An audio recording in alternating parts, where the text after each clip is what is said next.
worry. Yeah. Owuoyo kuom masira. Sani nyithindo dhi out school kochakore kiny. To e masiche mag apaya, ka wang'iyo masiche mag apaya kapok wadonjo mag pi, mano timore chien ka. Kata mana kinde manyo nyithindo loro ka koro ringo dhi e mier. Niyudo ka moko kuom joma noyudore e masichegi gin nyithi sikul manoroiko moko wuok e skul kane dhi e mier.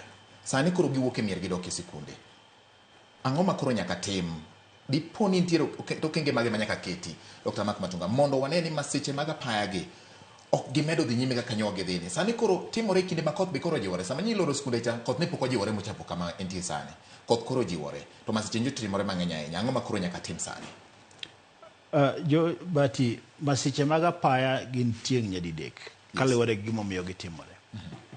Mokwongo en makosa mag jok magero yore.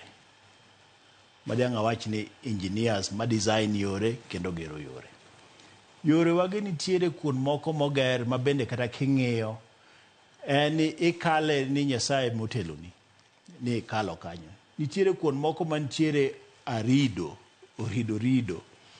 ma en kori ka intiere tiwuoro ni be kani ang' nakal machop lokacha. Mano nyiso ni design mar yo en makosa.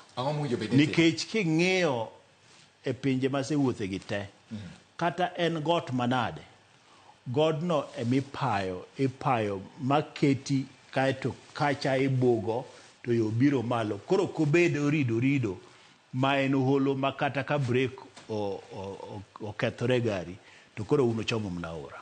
Nikech mano gin kuonde ma wanenoga miwacho ni ulunga ni black spot.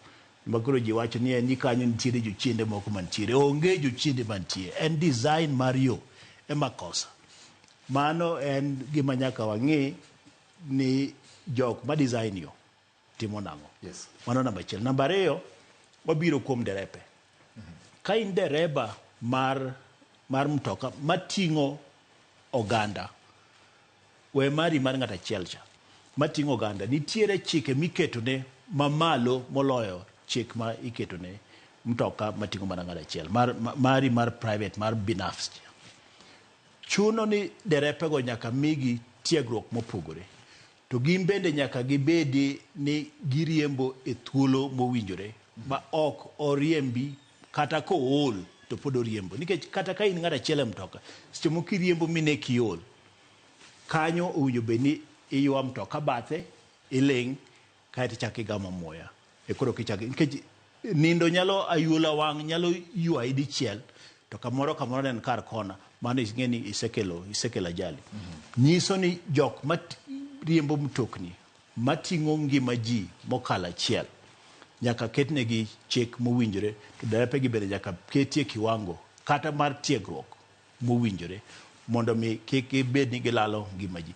Mtokni miriembogi bende nyaka bed ni oritgi maber, itimonegi thorough checking. Inyalo yudo ni mtoka en mtoka ma Nairobi kaka dhi Kisumu kata waka kodhi Migori, en kamano service moro michako ne malong'o mamiye clearance ni en roadworthy onge. To ringo kuom higa achiel.